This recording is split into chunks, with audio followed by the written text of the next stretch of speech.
What's this tangled web? Well, this tangled web is the old power cord from my old Black Cat Products power washer. It has a GFCI plug on it. This cord has got to be 25 foot long easily. And when I got rid of the machine, because it, China'd, I said, let me keep the cord. I figured one day I would make an extension cord out of it, and it sat. And it sat longer, and it sat even longer still. And it's now time.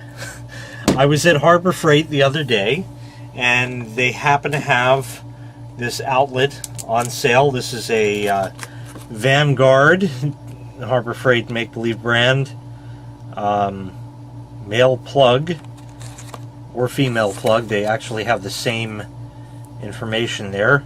So this is the female one, which is item 63167, I believe.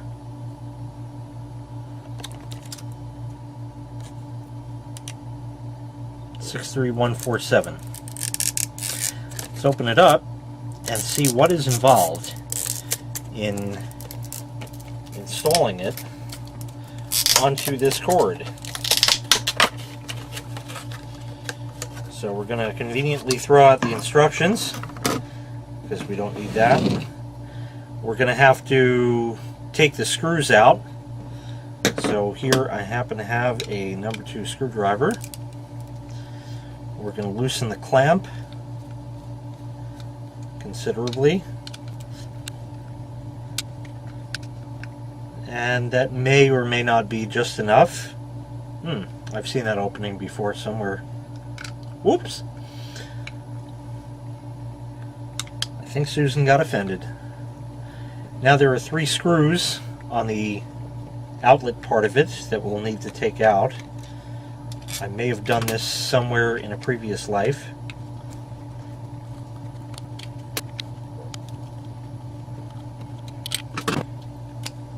And now the end of it comes apart. So the next thing we're going to do is put the wire through. Let me just get enough here. And we're going to see if we can coerce it through. Yes, it looks like we can. So that's just enough. We're going to leave it loose like that. Just slide it back so it's out of our way. And now we're going to strip the cord. You don't want to exceed really any more than that, which is about 1 inch. So we'll strip off about 1 inch, maybe a little bit more. This is really the best I got for something like this, so we'll just kind of munch around it a little. Didn't nick the wires much, so we're good. Clean the Chinese off of the wires. Make sure you add that to your favorite dish for a wonderful lead snack. And we'll strip off some insulation from the wires that are here. The black is going to be the hot, the green is going to be the ground, and the white will be the neutral. Just like that. A nice strip job. This way we ensure that we don't strip off too much, but we don't strip off too little, and we don't break any of the strands of the wire, because then that will prevent the amount of current that can flow through the wire from flowing. And now we have 3 connections. This is going to get boring, folks, so I'm going to speed it up. Green is the ground connection. Black is the hot connection. And the silver is going to be the white or the neutral connection. It's color fucking coded. Okay? So all we have to do now is go to town. Very simple. We'll start with the ground just because it's here. Just tighten that up. I'll show you one and you can figure out the rest on your own. The way they designed this is not the greatest. I say that only because if you look, that little white nubbin kind of gets in the way of your running the screwdriver nicely. The other two won't be a problem. So the ground is going to be a little bit of an issue. It opens up the connection like that. We'll just make sure that's nice and open for us. And we're going to go ahead and stick the ground wire inside of that, making sure that we don't have any strands of wire sticking out. So that's just right there. You just have to get the wire to cooperate with you and not bend the wrong way as you're trying to make a video. We'll stick it in like that, and we're going to go ahead and tighten down the screw if our screwdriver will cooperate, which it doesn't appear it wants to. Like I said, this is going to be the toughest one. Okay, now we're moving, and of course the wire wants to come out, so we'll jam that back in.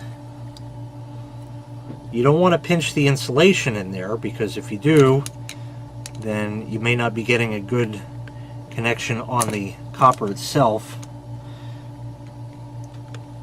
If that little nubbin of plastic wasn't there, I really mean this would be a much easier operation.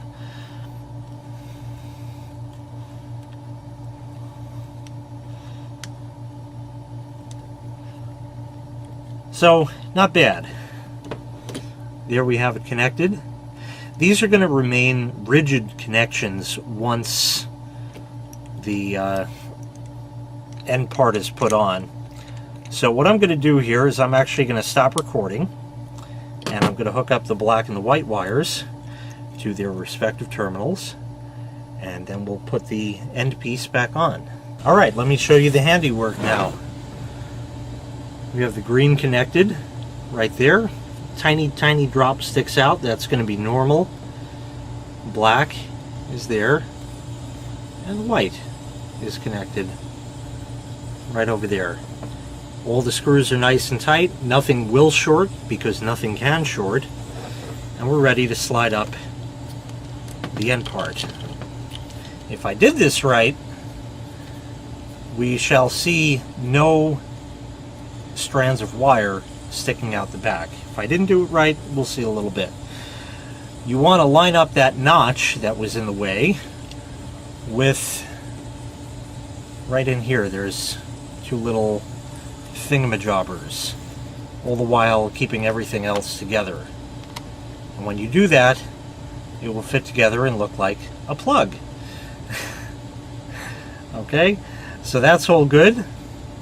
And what we're going to do is put the body back together first. So we're going to put the screws back in over here. I'm just holding everything kind of as one unit like that. We'll put all the screws in and tighten those down, and that'll hold the body together, and then we'll tighten the clamp up in the back. So we'll start with this and screw these down.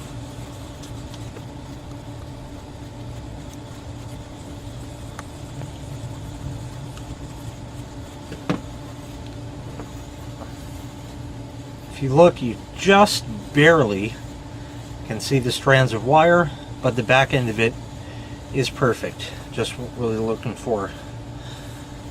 So now we'll slide the clamp part close to the body of the unit and tighten these screws down. You want to go back and forth on them. So now we go to the other one, and then back here, and here, and just keep alternating between them.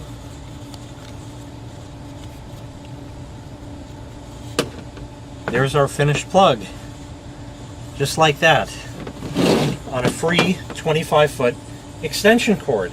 What could be nicer than that? So let me get something that I can plug into this thing. so we can test it out. There we go. That works.